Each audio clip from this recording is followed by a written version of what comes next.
Izaberi pravi broj. Blitz TV od sada na kanalu Iris 117, Supernova i MSAT 17.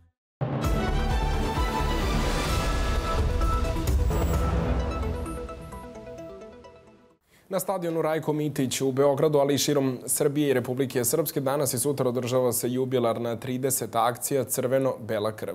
Od početka ove plemenite akcije odazvalo se više od 12.000 zvezdaša. Imajući u vidu da jedna jedinica krvi može da spasi 3 života, zvezdaši su svojom akcijom spasili više od 30.000 života u Srbiji. Akciju je pratio naš Nikola Tucović.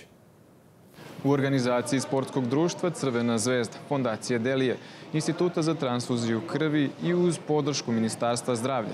Na stadionu Rajko Mitić održava se 27. i 28. juna sada već tradicionalna humanitarna akcija Crveno-bela krv.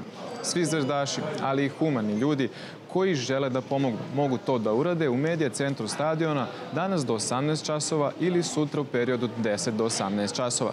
Ovo je 30. po redu humanitarna akcija, a organizatori su nam saopštili da je do sada preko 12.000 ljudi doniralo krv, a da je čak 26% prvi put davalac.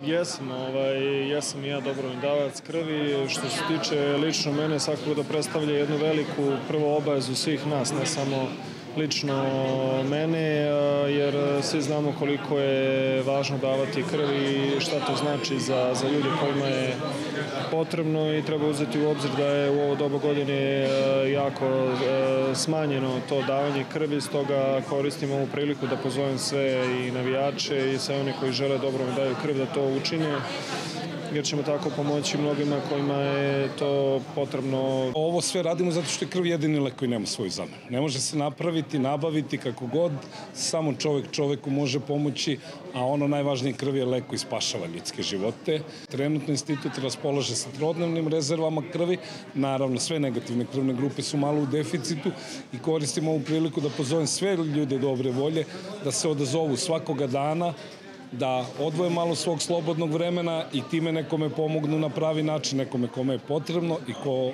na drugačiji način ne može dobiti pomoć koja mu je neophodna.